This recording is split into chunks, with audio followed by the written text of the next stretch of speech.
Vecteur collinéaire.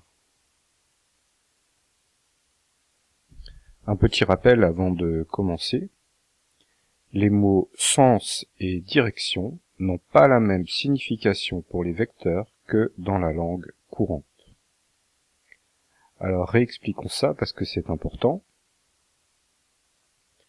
Dans le premier dessin que vous voyez là, vous avez deux vecteurs U et V qui ont la même direction et le même sens. Dire qu'ils ont la même direction, ça veut dire en quelque sorte qu'ils sont parallèles, même si on n'utilise pas le mot parallèle pour les vecteurs, on utilisera le mot collinéaire justement. Dans le deuxième dessin, vous voyez deux vecteurs qui ont la même direction, et c'est ça qui est un peu bizarre, parce que dans la langue courante on ne dirait pas ça, mais qui sont de sens contraire. Enfin, dans le troisième dessin, vous voyez deux vecteurs qui n'ont pas la même direction, parce qu'ils ne sont pas portés par des droites parallèles, et qui sont de sens différents. Alors ça n'a pas tellement de sens d'ailleurs de parler de sens pour des vecteurs qui n'ont pas la même direction, donc on va l'enlever.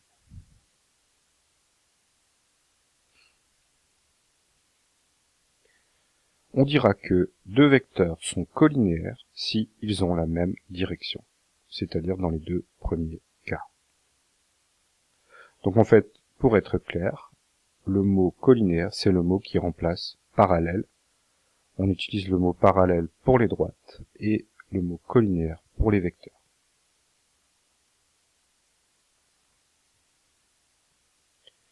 Alors, deux remarques. On va se répéter, deux vecteurs collinéaires peuvent être de sens contraire, comme dans le deuxième dessin. Mais ils peuvent aussi être de même sens, comme dans le premier dessin. Deuxième remarque, qu'en est-il du vecteur nul? Le vecteur nul n'a pas vraiment de direction, mais on dira qu'il est collinéaire à tout autre vecteur par convention. Par convention, ça veut dire qu'on aurait pu choisir autre chose, mais on utilisera le vocabulaire collinéaire pour dire que le vecteur nul est collinéaire à tout autre vecteur. Dans l'exercice 1, on demande d'abord de grouper les vecteurs par famille de vecteurs collinéaires. Donc là, il suffit de regarder le dessin pour voir que les vecteurs EF et IJ, que nous voyons donc ici et là, sont collinéaires, que les vecteurs GH, AB et CD, GH, AB et CD sont collinéaires, et que les vecteurs KL et MN, sont collinéaires. On demande ensuite de compléter le nombre K qu'il faut mettre devant chaque vecteur pour obtenir l'autre. Donc, le vecteur EF, c'est l'opposé du vecteur IJ, c'est donc moins IJ, donc K égale moins 1. On ne met pas moins 1, on met juste moins, et c'est pareil. Le vecteur GH égale moins 1,5 fois le vecteur AB. Donc on voit qu'ils sont de sens contraire, donc il y a un moins. Et GH, c'est le vecteur AB auquel on a rajouté un demi-vecteur AB. Donc c'est bien moins 1,5 fois AB. Le vecteur KL, il est plus court que le vecteur MN, il est de sens contraire. Il est deux fois plus court. Donc on a moins 0,5 fois MN. Et enfin le vecteur CD, par rapport au vecteur GH. Alors on voit que pour le vecteur CD, on a 4 carreaux horizontalement. Pour le vecteur GH, on a 3 carreaux horizontalement. Ça veut donc dire que GH en longueur, ça va être... il va falloir rajouter un tiers de GH pour obtenir CD. Donc 1 plus 1 tiers, ça fait 4 tiers. Et comme ils sont de sens contraire, on a moins 4 tiers fois GH.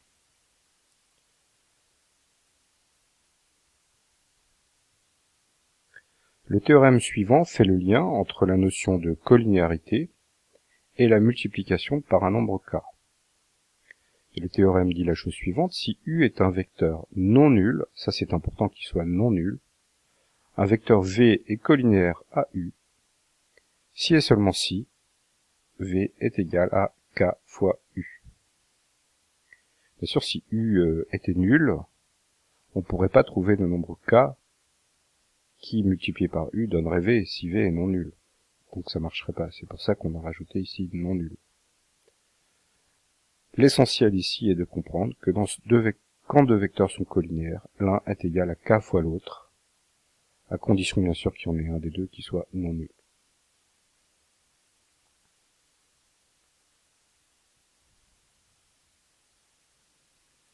Alors dans l'exercice 1, on demande de compléter les égalités vectorielles suivantes avec les nombres K, en regardant ce qu'on avait obtenu au-dessus. Au-dessus, on avait que le vecteur EF, c'est moins IJ, donc le vecteur IJ, c'est moins EF. Le vecteur GH, c'est moins 1,5 fois AB.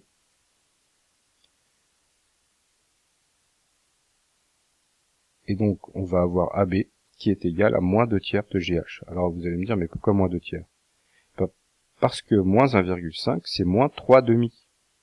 Si donc vous divisez par l'inverse, si vous divisez par 3 demi, moins 3 demi, pardon, ben c'est comme si vous multipliez par moins 2 tiers. Divisé par moins 3 demi, c'est comme multiplier par son inverse, moins 2 tiers. Donc on aura AB égale moins 2 tiers du vecteur GH.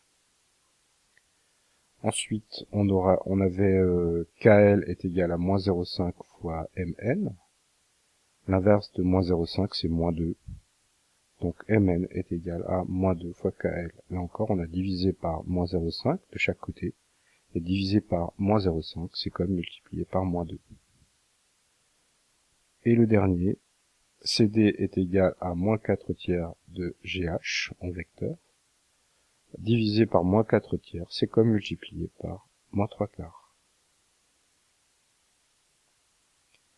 Le dernier exercice, je vais vous laisser le chercher. C'est un peu un exercice un peu difficile, mais c'est intéressant de le chercher. Dans un repère orthonormé, on a donc avec des axes perpendiculaires et les mêmes unités en abscisse et en ordonnée, on a un vecteur U de composantes moins 2 et 5. Il faut donner les coordonnées de deux vecteurs collinéaires à U et de norme 1. Bien sûr, U n'est pas de norme 1. Donc il va falloir réduire la taille du vecteur U avec un nombre K pour que ça donne une longueur de 1. Alors le mot norme, il veut simplement dire la longueur du vecteur. Donc il faut réduire le vecteur U pour avoir une longueur 1 en trouvant un bon nombre K. Et vous remarquerez que finalement vous aurez deux possibilités pour le vecteur qu'on cherche. Donc on peut en trouver deux. Voilà pour ce cours sur les vecteurs collinéaires. À bientôt.